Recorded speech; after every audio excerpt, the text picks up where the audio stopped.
Entonces, acorde con todo el periodo que he estado viviendo ahorita de paternidad y maternidad de mi señora, pues y en la intimidad de la consulta hemos hablado de muchas cosas con muchas mamás en el periodo del embarazo, del parto, del puerperio, todas estas cosas del posparto. Y entonces uno empieza a definir y a buscar las características de las mamás y por qué las mamás a veces son tan vulnerables para sufrir de alguna enfermedad del ánimo o del comportamiento. Entonces, desde el principio mismo de la concepción del embarazo, inclusive antes, uno empieza a encontrar ciertas características que a las mamás las pueden o no hacer vulnerables frente a la enfermedad. Mm, el tipo de pareja. Yo a muchas jóvenes les digo, cuando aparece la opción de un embarazo, yo les digo, ¿con qué pareja estás? ¿O con qué parejas has compartido? Que muchas veces no es solo una. Y si esa es la pareja o cuál de todas sería como la pareja ideal para tener un embarazo. Las jóvenes ahorita tienen una vida mucho más abierta, digamos, en esas situaciones del placer, y también los adultos. Es que es una condición normal del ser humano, digamos, explorar la sexualidad, pero ojo que tienen que haber ciertas condiciones de responsabilidad. Entonces las chicas, adolescentes, jóvenes, adultos jóvenes, me dicen, Santi, no me había puesto a pensar en eso. Y desde la concepción misma del tipo de trato de la pareja que tienen, por ahí se empiezan a manifestar ciertos aspectos de la personalidad y ciertos aspectos de la interacción que pudieran mm, predisponer a una enfermedad. Muy bien, eso como primera parte. La segunda es si el hijo, el bebé, fue buscado o no buscado, fue planeado o si fue querido. Porque una cosa es que sea planeado, pero otra cosa es que sea querido en el momento de la concepción, aceptarlo de una forma, digamos, querida y recibirlo como una situación que viene pues a modificar la vida con cierto gusto, temor, pero con cierto gusto, y lo afrontan y se vale. Entonces, desde esa perspectiva, todas esas variables promueven o no la condición de una enfermedad del cerebro que compromete el ánimo y el comportamiento de la mujer. Desde el punto de vista biológico, la mujer resulta ser demasiado hormonal, mucho más que el hombre, y depende del ciclo hormonal, hablo de los picos hormonales, todo este proceso de la menstruación, pues, o del periodo menstrual. Pero también depende de ese influjo hormonal muchos cambios en el ánimo o en el comportamiento. Por eso cada mes, algunas, no todas, las mujeres presentan cambios en el ánimo o en el comportamiento. Y eso también es una enfermedad. Y esa enfermedad se llama disforia menstrual o premenstrual. Y se puede tratar con anticonceptivos disminuyendo el pico hormonal o con antidepresivos o medicamentos psiquiátricos para disminuir el efecto hormonal sobre las neuronas del ánimo y del comportamiento. Entonces, perfecto, ahí está la situación, digamos, el preámbulo a la concepción. Pero una vez se supera todo ese preámbulo a la concepción, aparece el embarazo. Y en el embarazo empieza a existir una sensación como, en algunas mujeres sería la primera vez, en otras sería ya la segunda o tercera y por ahí o más, y por ahí empieza a existir ciertas situaciones, no solo hormonales, que promueven comportamientos un poco complejos o el ánimo que se afecte, sino también se empieza a dar un cambio biológico corporal, que además vulnera muchas veces la expectativa social de la mujer en estado de embarazo. Desde el punto de vista físico general, estamos hablando de las dimensiones cambian, las tallas, el peso. Eso es muy característico aquí en Medellín, no sé si en otras partes del mundo, pero ustedes me pueden compartir. Pero en Medellín y claramente también en Colombia tienen muchas expectativas de belleza. La mujer de cumplir perfectamente en el trabajo, de cumplir con los otros hijos, de cumplir con el esposo, de llegar a la casa y además cumplir. O sea, y con el peso, con la belleza, o sea, tienen demasiadas exigencias las mujeres. Desde esa perspectiva, ahí hay un cambio. Pero además, desde el punto de vista cerebral, digamos, existe la posibilidad de estar vulnerable.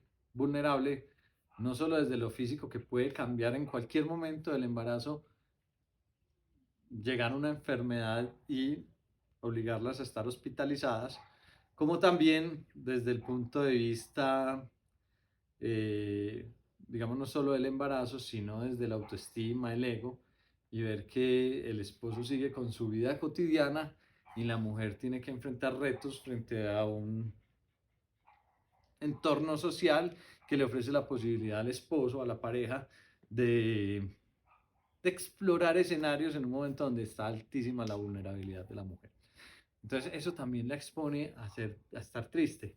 Además que la maluquera de el vómito, las náuseas, el malestar abdominal, mucho apetito a veces, los gases, todo lo que pueda pasar puede afectar esa autoestima. Entonces el esposo tendría que estar muy preparado para eso, porque de alguna forma es aceptar un cambio biológico en el cuerpo de una situación que uno, como esposo, como pareja, desea. El problema muchas veces es cuando la pareja no deseaba ese hijo y muchas veces empiezan ahí los conflictos.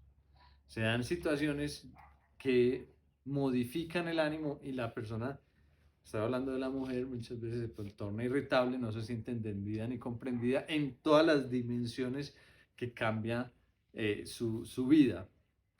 Es un trabajo entonces para nosotros los esposos empezar a entender esas situaciones y muchas veces no entrar a juzgar, aunque es difícil, porque a uno a veces no alcanza a dimensionar los cambios generales que tiene la mujer.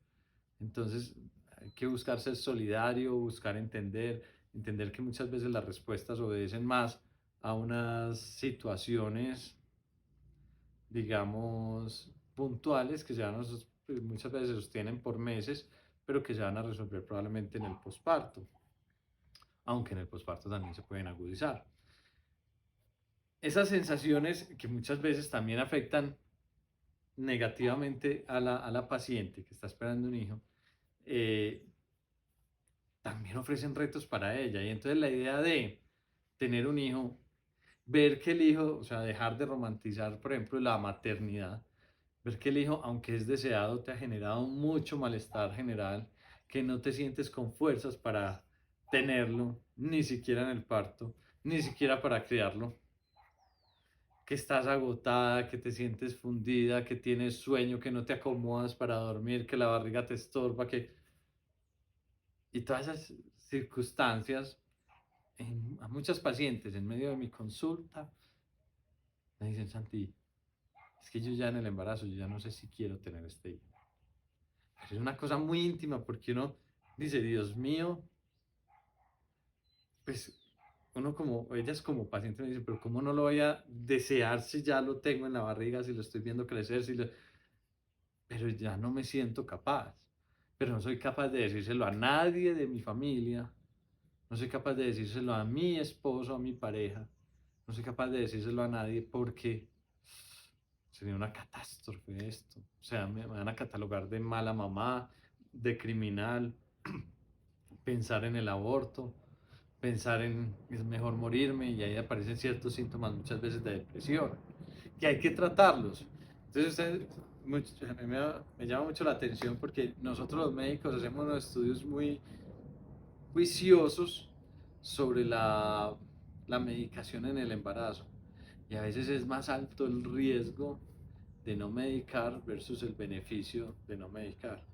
Muchas veces las mujeres en embarazo necesitan medicamento antidepresivo para estar mucho más tranquilas y adelantar el embarazo mucho mejor. Entonces, va avanzando el embarazo, ofrece retos, ya hablamos de la necesidad o no de medicamento durante el embarazo. Yo soy muy partidario de, en caso de ansiedad o depresión, medicar.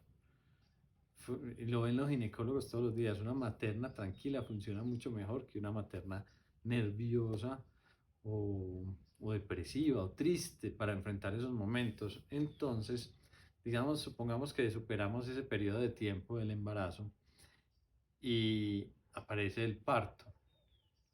En el parto aparecen los miedos del cómo será el parto, qué dolor tendré que soportar, cómo quedará mi cuerpo después del parto. Van a ser bien, van a ser mal. Entonces, es un choque brutal frente a la situación que se avecina, o sea, choca el ánimo frente a todas estas situaciones que para algunas es la primera vez y para otras pues ya habrán tenido experiencia, pero la experiencia no necesariamente se va a repetir exitosamente, eso habría que vivirlo y evaluarlo. Desde el punto de vista bioquímico o biológico, por así decirlo, el influjo hormonal cambia de pasar una meseta, digamos, que ha tenido durante todo el embarazo, a retomar otra vez los picos y buena parte de la teoría de la depresión postparto está relacionada también a esos picos, ese cambio hormonal que es agudo. O sea, sale el bebé y hay cambios inmediatamente, sale el bebé. Entonces, el miedo, dentro de otras perspectivas, es también qué pasará en el entorno, qué pasará en mi cuerpo. ¿Voy a recuperar el cuerpo como lo tenía antes? ¿O no voy a ser capaz? Muchas mujeres quedan con esa situación de no voy a ser capaz y pierden un poquito de autocuidado. No con esto estoy queriendo decir que los hombres salen a buscar, pero en ocasiones salen a buscar otras mujeres, pero en ocasiones pasa. Y eso golpea todavía más el autoestima de la materna, de la mamá, de la esposa de ese señor que sale y que no entiende que ese periodo de vulnerabilidad la está golpeando, la está atacando, la invade y la tiene vencida, digámoslo, desde muchas perspectivas. Hay un pensamiento muy íntimo que me dicen las mamás en consulta. Me dicen, he tenido miedo de perder el control. Y ese miedo de perder el control, digamos, es un miedo, lo que nosotros llamamos egodistónico, no está a favor de su ego, le causa malestar sentir ese miedo porque cuando tienen el imaginario de perder el control, el imaginario de, ¿será que es muy íntimo? ¿Me puedo tirar por este balcón con mi hijo? Entonces se sienten muy culpables por siquiera pensarlo porque es que no le quieren hacer daño a su hijo, no se quieren morir ni quieren matar a su hijo, pero aparece como cierta idea penetrante, pero no solo de hacerle daño pues lanzándose de una altura, sino de muchas formas. Entonces uno tiene que explorar sin juzgar, decirles a muchas mujeres eso les pasa y muchas mujeres sienten miedo de dormir y que esté durmiendo al lado del hijo o de la hija y que la puedan estripar o que le puedan hacer daño que pueda morir en esa situación. Entonces, en consulta aparece ese temor y muchas veces me esperan en soledad cuando no está la pareja y me dicen, Santiago, no hago y no imaginarme esto me va a enloquecer. Yo no quiero ni morir, ni matarme, ni matar a mi hija, ni que se muera mi hija a mi lado por un descuido mío. Y eso llena de culpa y desesperación a las mamás. Esa situación también hay que tratarla, hay que tratarla. Y dentro de esa circunstancia aparece obviamente la necesidad de cuidar a un bebé que es 100% dependiente de uno y aparece como el imaginario de entonces perdí mi vida. O sea, mi vida ya no es mi vida, ya tiene que estar pendiente de otra vida y perdí mis espacios. Poco a poco uno se va acompañando con la materna y va encontrando, resignificando todo ese espacio que era para ella libre de ver, por ejemplo, una serie todo el fin de semana y por el contrario, empezar a contemplar la actividad con su hija o con su hijo, empezar a contemplar otros escenarios de compartir, que el esposo también le dé escenarios a ella de relajarse y poder disfrutar una serie y, e intentar minimizar el daño que se puede generar con los cambios hormonales, bioquímicos, corporales generales y del entorno, pues porque necesitan todo nuestro apoyo y nuestra comprensión. Muy bien, entonces aparece el riesgo de depresión postparto, pero muchas mujeres se sienten tristes después del postparto sin que sea una depresión. Es un ánimo perseverantemente bajo, no tan disfuncional, no tan triste después del parto y eh, se puede agudizar por momentos, pero se resuelve pronto en el tiempo. Podríamos hablar que el maternity blues entonces es un ánimo predominantemente bajo, triste, muy parecido a la depresión, no tan disfuncional, no tan marcadamente bajo, pero se presenta de una forma aguda, 2, 3 días, 4 después del parto, y puede seguir por 10, 15 días después del parto, pero empieza a resolverse rápidamente una vez pasa la etapa posparto, por así decirlo, como ese periodo inicial del posparto. La depresión posparto es un cambio de ánimo hacia la tristeza, estar muy bajita de ánimo, mucho más disfuncional, mucho más severa, que puede afectar el apetito, el sueño. Ojo con el sueño en la mujer en embarazo, porque se afecta en sí mismo durante la alimentación del bebé, pues, o de la bebé. Entonces se pierde un poquitico la sensibilidad de estar durmiendo mal, porque está alimentando la bebé o el bebé, o porque en serio está durmiendo mal porque no es capaz de tranquilizarse, no es capaz de encontrar reposo y tranquilidad para dormir. Entonces, la depresión postparto se puede dar en cualquier momento después del posparto, 3, 4 días después, inclusive 6 meses a un año después del posparto, eh, y compromete significativamente el ánimo, compromete el sueño, es una tristeza disfuncional, no se ubican, no disfrutan la maternidad, no disfrutan la alimentación, no disfrutan los momentos de intimidad con su bebé, se vuelve traumático todo este momento y hay que acompañarlos mucho para que ese significado de ese deterioro se pueda modificar en la evolución con un buen tratamiento farmacológico, con acompañamiento con psicología, con la preparación del entorno para acompañar a esa mamá, que muchas veces presenta cuadros muy severos de depresión que pueden comprometer la vida de ella y la vida del bebé. Una de las cosas duras de la enfermedad depresiva en el posparto es el juicio social, que muchas mamás estando enfermas no quieren estar el bebé, no quieren estar con el bebé, no quieren cargar el bebé, no quieren estar con el esposo, presentan un aislamiento social y la familia dice con mucha frecuencia, oye, qué mala mamá. Esa persona en serio muchas veces deseaba tener ese hijo, pero llega el momento de la enfermedad y ella no se siente ni en capacidad, ni sienten la voluntad ni el deseo de cuidarlo. Entonces es como si yo hubiera tenido un infarto en el momento de tener un bebé. Por más que quiera, me tengo que quedar hospitalizada cuidándome para poder cuidar a una vida. Entonces, desde esa circunstancia, es muy complejo si nosotros como sociedad empezamos a juzgar. Y pasa con mucha frecuencia estas historias donde la mamá, sin duda, en medio de la enfermedad, pierde la capacidad de evaluar su estado de salud, digamos, del ánimo, del comportamiento y toma decisiones muy severas y por ahí le hace daño a uno o a varios de sus hijos. La sociedad muchas veces es categórica con ellas y las juzga fuertemente, sin considerar que puede ser producto de una enfermedad. Es muy frecuente cuando la gente hace referencia a la maternidad, pues obviamente hay personas a las que les va muy bien y me alegro mucho por ellos, pero hay otros a los que no les va tan bien ni en la fecundación, ni en la evolución del embarazo, ni en el posparto.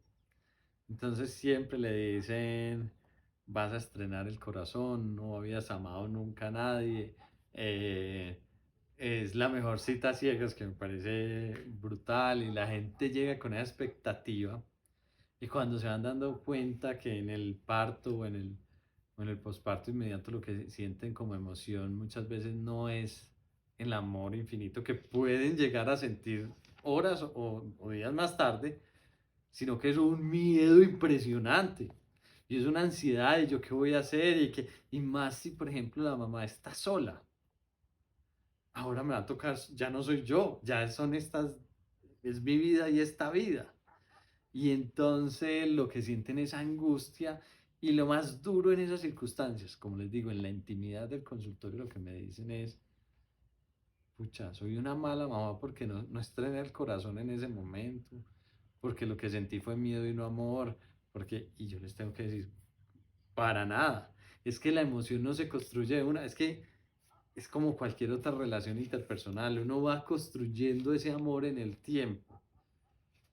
Uno no se enamora de la esposa inmediatamente, uno no se enamora de los hijos inmediatamente, uno va, obviamente hay una sensación de amor muy grande, pero uno va construyendo ese vínculo mucho más fuerte cada vez. Y entonces, cuando uno se empieza a comparar con las expectativas sociales, ahí empieza el daño. Uno tiene que acompañar y decirles, tranquila, vamos a ir generando ese vínculo, poco a poco se va construyendo y no te preocupes por sentir miedo, y no te preocupes por sentir ansiedad, o no te preocupes inclusive por sentir tristeza. Vamos a ver si es parte de una depresión, o si es un maternity blues, o si es que, para que tu ánimo vaya mejorando en la medida en que te vas haciendo cada vez más mamá.